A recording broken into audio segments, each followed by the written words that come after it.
Hi there, it's Kim Adams, and I feel like I haven't done one of these in a while. It's probably been at least a month. So I'm excited to be back, and I have got to tell you, I have been pretty busy, even though I haven't been engaging with you all via Facebook Live. And I do have to thank my college buddies. I just came back from actually spending 4 days in New York City with my son, helping him get situated into a new apartment.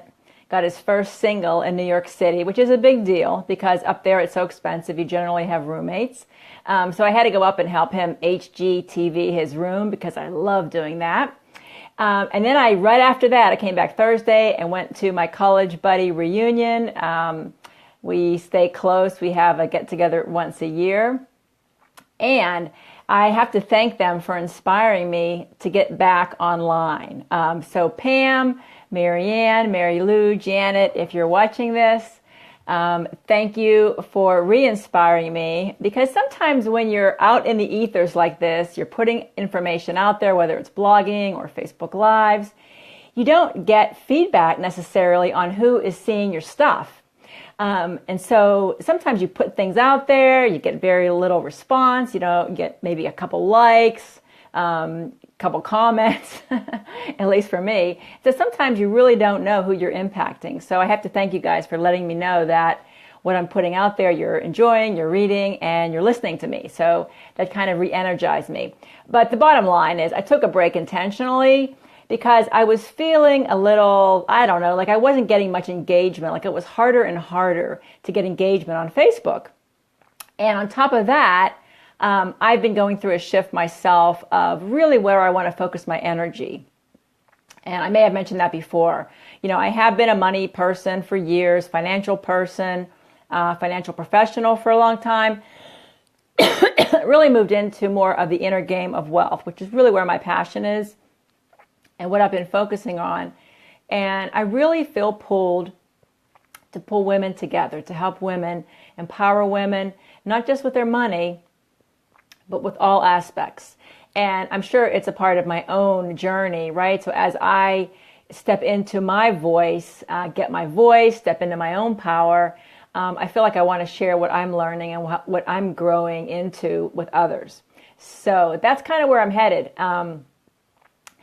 It's also awesome to take a digital detox break. I got to tell you, when I was kind of away from it, and especially when I travel and I'm not plugged in as much as I would normally be on a day-to-day basis, I really found for me, it's so energizing. And it's also helped me learn more about myself, because sitting in front of my computer just doesn't do it for me. I have to be out with people.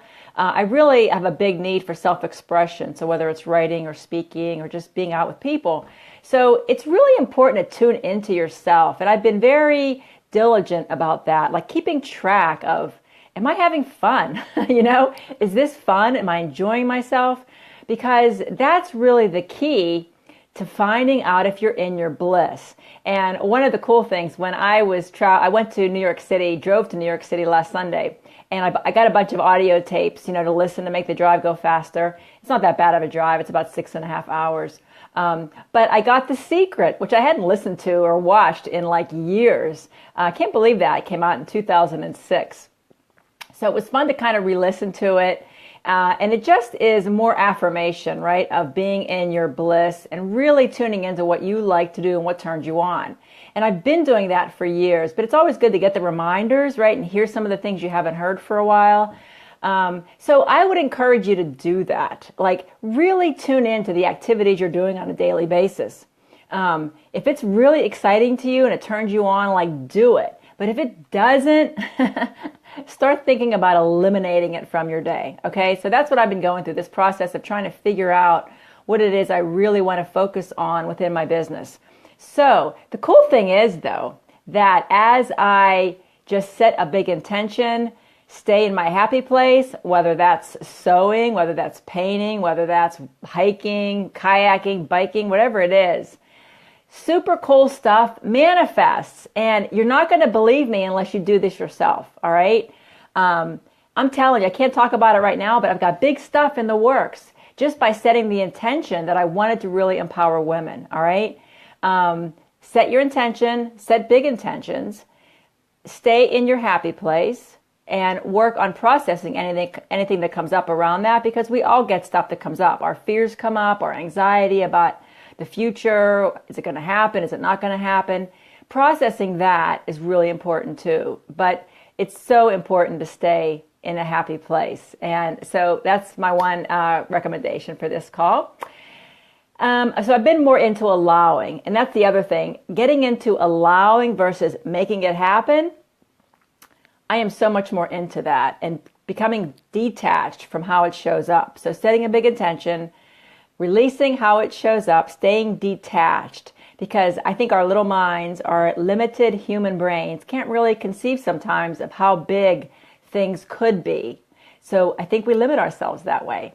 So allowing things to happen versus making them happen. And a lot of allowing, I think for me, has been this idea about being open to receive, right? Because I've been a doer all my life, you know, active, responsible, all that firstborn pleaser stuff, you know, and making things happen is okay. But for us, especially if you're kind of a knowledgeable achiever type personality, being open to receive is really important. So that's what my challenge has been around allowing, letting people do things for me, asking them to do things for me, and just being open to receiving all the abundance the universe has.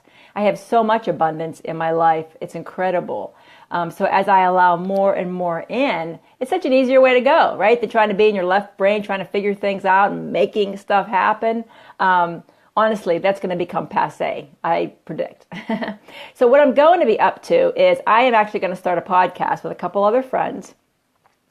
And it's going to be super cool. We're going to work on just everyday kind of growth opportunities. You know, things happen in our everyday life that are such opportunities for growth. I mean, I can make a list of probably 3 or 4 each day. Things that come up, things that trigger you, things that irritate you. And those are all opportunities for growth, for inner growth and analysis and processing. So I love that. So that's what I'm going to be up to. And it's great to be back. I will be doing more Facebook Live just because I love speaking and doing this. So in my repertoire, in my little list of to-do things, I really enjoy this. So I hope you are enjoying them. Please let me know. Please in the comments, like it or give me a comment. Let me know if you like these videos, if you find them helpful. If there's anything you'd like to have me talk about. I can talk on a bunch of stuff. So let me know what you're most interested in. Anyway, it's awesome to be back. Stay tuned. I'll be doing them more regularly, probably back to my Monday at 4 Eastern time schedule. So anyway, hope you have an awesome week, and it's great to be back. Take care, everyone. Have an awesome week. Bye.